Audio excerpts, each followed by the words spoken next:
بسم اللہ الرحمن الرحیم۔ السلام علیکم۔ کیسے ہیں بچے؟ آپ لوگ سب ٹھیک ٹھاک ہیں؟ کافی دنوں بعد ہماری کلاس شروع ہوئی ہے۔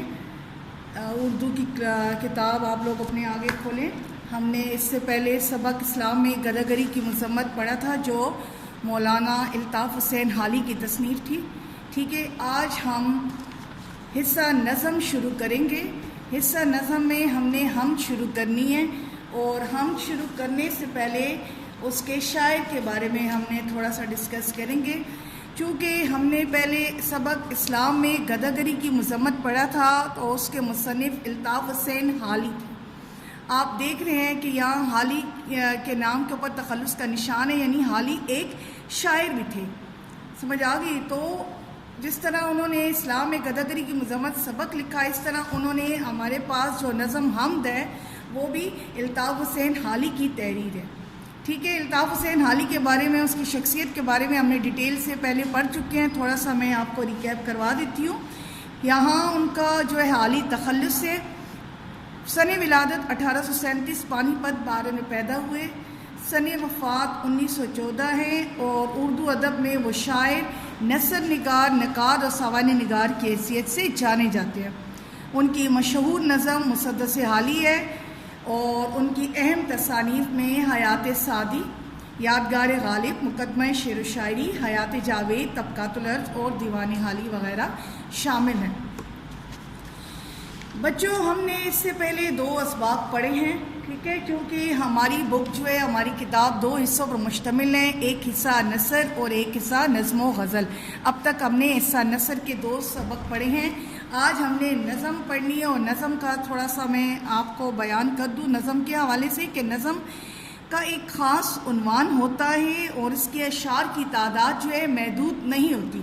چونکہ ہماری کتاب جو ہے نظم و غزل ہے، تو غزل جو ہے ہم ابھی نہیں پڑھ رہے ہیں، اس لیے غزل کے بارے میں ہم ابھی بات بھی نہیں کریں گے۔ اس لیے سب سے پہلے ہم نظم کو دیکھتے ہیں کہ نظم کی اشعار کی تعداد محدود نہیں ہوتی، یہ سینکڑوں اشعار پر مشتمل ہوتی ہے۔ چونکہ اس کا ایک عنوان ہوتا ہے، اس عنوان کے گرد ہی سارے اشعار جو ہے وہ گھومتے ہیں، اس لیے ان کے اشعار کی تعداد جو ہے یعنی سینکڑوں تک بھی پہنچ سکتی ہے۔ اس کا ہر شعر جو مسلسل خیال کی وضاحت کر رہا ہوتا ہے، یعنی جو ہمیں موضوع، جو عنوان ملا ہوتا ہے، اسی کے بارے میں اشعار ہوتے ہیں۔ پھر اس کے علاوہ نظم جو ہے مسدس اور مخمس دونوں صورتوں میں ہو سکتی ہے۔ مسدس کہتے ہیں ایسا بند جس کے 6 اشعار پر مشتمل ہو، اور مخمس 5 اشعار والا جو بند ہوتا ہے، ٹھیک ہے، اس کو مخمس کہتے ہیں۔ تو نظم جو ہے مسدس اور مخمس کی صورت میں بھی ہو سکتی ہے۔ اس کے علاوہ نظم میں ہم، نعت، قصیدہ، ہم میں اللہ تعالیٰ کی تعریف بیان کی جاتی ہے، اور نعت ایسی نظم ہے جس میں حضور صلی اللہ علیہ وسلم کی تعریف بیان کی جاتی ہے۔ قصیدہ کسی بھی بادشاہ، وزیر، کسی بڑے شخصیت کی تعریف میں لکھی گئی نظم قصیدہ کہلاتی ہے۔ اسی طرح مثنوی جو ہے ایک طویل نظم ہوتی ہے، جس میں کوئی قصہ، کہانی، جنگ کے حالات اور یا واقعات وغیرہ بیان کیے جاتے ہیں۔ مرثیہ میں مرنے والے کے غم میں جو لکھی گئی نظم ہوتی ہے وہ مرثیہ کہلاتی ہے۔ یہ سب نظم کی قسمیں ہیں۔ اردو ادب میں نذیر اکبر آبادی، جو اپنے دور کے مایہ ناز شاعر تھے، نذیر اکبر آبادی نے شاعری میں نظم کو رواج دیا۔ ٹھیک ہے، یہ تو ہو گئی نظم کی تعریف ہمارے پاس۔ چونکہ ہمارے پاس الطاف حسین حالی نے حمد لکھی ہے، تو حمد کی پہلے تعریف ہم دیکھ لیتے ہیں کہ حمد جو ہے، جو نظم اللہ تعالیٰ کی تعریف میں لکھی جائے، جو نظم اللہ تعالیٰ کی تعریف میں لکھی جائے، اسے حمد کہا جاتا ہے۔ یعنی اللہ تعالیٰ کی صفات بیان کی جاتی ہیں، اللہ تعالیٰ کی یعنی انتہائی ادب کا مظاہرہ کرتے ہوئے، انتہائی ادب کے ساتھ جو ہے اللہ تعالیٰ کی حمد و ثنا بیان کی جاتی ہے نظم حمد میں، اور سارے اشعار جو ہے حمد پر ہی مشتمل ہوں گے۔ چونکہ عنوان جو ہے حمد ہوتا ہے، نظم کا عنوان ہوتا ہے، اس لیے ہم نے یہاں اس میں اللہ تعالیٰ کی تعریف کا ذکر کرنا ہوتا ہے۔ اس کے علاوہ نظم میں قافیہ ردیف کا بھی خیال رکھنا ہوتا ہے۔ قافیہ کی تعریف یہاں میں نے لکھی ہے۔ اصطلاح میں ان چند حروف اور حرکات کے اس مجموعے کو قافیہ کہتے ہیں جو ردیف سے پہلے ہم آواز الفاظ کے طور پر استعمال میں لائے جائیں۔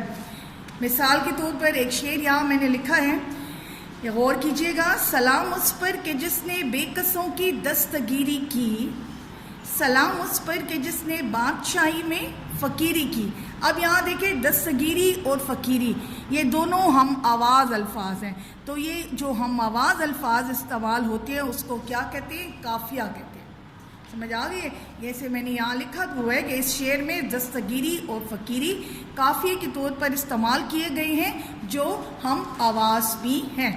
تو نظم میں ہمارے پاس ہم میں جتنے بھی ہم آواز الفاظ آئیں گے وہ سارے قافیہ کہلائیں گے، اور قوافی قافیہ کی جمع ہے۔ اس کے علاوہ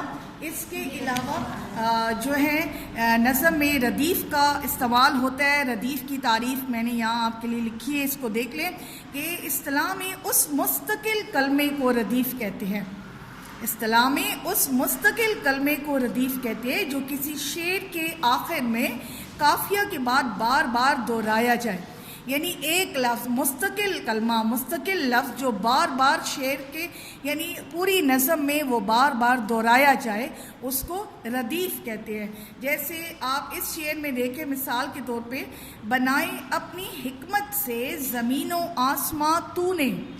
اب تو نے جو ہے بلیک مارکر سے اس لیے لکھا ہے کہ اگلے مصرعے میں بھی تو نے آیا ہے۔ دکھائیں اپنی قدرت کے ہمیں کیا کیا نشان تو نے، تو یہاں تو نے جو ہے یہ ردیف ہے۔ یہ مولانا ظفر علی خان کی حمد کے اس شعر کی ردیف جو ہے تو نے ہے۔ ہم جب یہاں نظم حمد پڑھیں گے تو اس کی ردیف یہ دیکھیں، نظم حمد میں ساری جگہ 13 استعمال ہوا ہے۔ مستقل کلمہ جو یہاں آیا ہے وہ 13 ہر مصرعے کے اینڈ پہ آیا ہے، تو یہ نظم حمد کی ردیف جو ہے 13 ہے۔ اسی طرح پھر کسی بھی نظم یا غزل کا پہلا شعر، نظم یا غزل کا پہلا شعر جو ہے وہ مطلع کہلاتا ہے۔ کیا کہلاتا ہے؟ مطلع کہلاتا ہے، جس کے دونوں مصرعے ہم قافیہ و ہم ردیف ہوتے ہیں۔ کسی بھی نظم یا غزل کا پہلا شعر مطلع کہلاتا ہے جس کے دونوں مصرعے ہم قافیہ و ہم ردیف ہوتے ہیں۔ اب جیسے نظم ہم کا مطلع میں نے یہاں لکھا ہے، قبضہ ہو دلوں پر کیا اور اس سے سوا تیرا، ایک بندہ نافرماں ہے ہم سرا تیرا، یعنی جو سب سے پہلا شعر ہوتا ہے کسی بھی نظم کا یا غزل کا وہ مطلع کہلاتا ہے، پہلا شعر مطلع کہلاتا ہے۔ اس کے علاوہ مقطع کی تعریف دیکھ لیں ذرا۔ مقطع کہتے ہیں کسی بھی نظم یا غزل کے آخری شعر کو، نظم یا غزل کے آخری شعر کو مقطع کہا جاتا ہے، جس میں شاعر اپنا تخلص استعمال کرتا ہے۔ اب تخلص کی کیا تعریف ہے کہ یہ وہ مختصر نام جو شاعر اپنے پورے نام کے ساتھ آخر میں ایک چھوٹا سا نام لکھ دیتے ہیں، اس کو تخلص کہتے ہیں، اور وہ اپنی پھر شاعری میں استعمال کرتے ہیں۔ کسی بھی نظم کے آخری شعر میں، زیادہ تر آخری شعر میں وہ لے کے آتے ہیں، جیسے نظم ہم کا مقطع یعنی نظم ہم کا آخری شعر یہ دیکھ لیں، ہر بول تیرا دل سے ٹکرا کے گزرتا ہے، کچھ رنگ بیاں حالی ہے سب سے جدا تیرا۔ اب یہاں دیکھیں حالی کو میں نے بلیک مارکر سے بھی لکھا ہے، حالی کے اوپر یہ تخلص کا نشان بھی ہے، اس سے پتہ چلتا ہے کہ یہ کیا ہے، شاعر کا تخلص۔ تو یہ حالی جو ہے الطاف حسین حالی کا تخلص ہے، یہ الطاف حسین جو ہے اس کا اپنا پورا نام اور حالی اس کا جو ہے تخلص ہے۔ اور نظم ہم کا جو ہے یہ یہاں جو مقطع، ہر بول تیرا دل سے ٹکرا کے گزرتا ہے، کچھ رنگ بیاں حالی ہے سب سے جدا تیرا۔ اس کے علاوہ نظم پہ آتے ہیں ذرا، نظم اور نثر کی پڑھائی کو ذرا توجہ سے سنا کریں، ٹھیک ہے۔ الطاف حسین حالی جو ہے ہمارے اردو ادب میں مایہ ناز شاعر، ان کا بہت بڑا نام، بہت بڑا مقام ہے، اور اردو نثر کے عناصر خمسہ میں ان کا شمار ہوتا ہے۔ ہمارے لیے انہوں نے نثر میں بھی سبق لکھا ہے، اسلامک اداکاری کی مذمت، اور پہلی نظم بھی انہوں نے لکھی ہے۔ اب بیٹے ایک بات کا خیال رکھیں کہ تلفظ کا، ادائیگی کا نثر اور نظم کی پڑھائی میں فرق ہوتا ہے۔ نثر جو ہے ہم روانی سے پڑھتے ہیں، نظم جو ہے ہم نے اشعار کو دیکھ کے، اشعار کو، مصروں کو مد نظر رکھتے ہوئے نظم کی پڑھائی کرنی ہوتی ہے، ان کے الفاظ کی ادائیگی کرنی ہوتی ہے۔ میں یہ یہاں نظم پڑھتی ہوں، آپ ذرا غور سے سنیے گا۔ قبضہ ہو دلوں پر کیا اور اس سے سوا تیرا، ایک بندہ نا فرما ہے ہم سرا تیرا، کو سب سے مقدم ہے حق تیرا ادا کرنا، بندے سے مگر ہوگا حق کیوں کر ادا تیرا۔ اب اس طرح یہ ساری نظم کی ہم نے پڑھائی کرنی ہے، اس کے بعد ہم نے مشکل الفاظ کے معنی پڑھنے ہیں، لکھنے ہیں کتاب پہ بھی، اور نثر پھر کرنی ہے انشاءاللہ تعالیٰ اگلے لیکچر میں۔ اللہ حافظ۔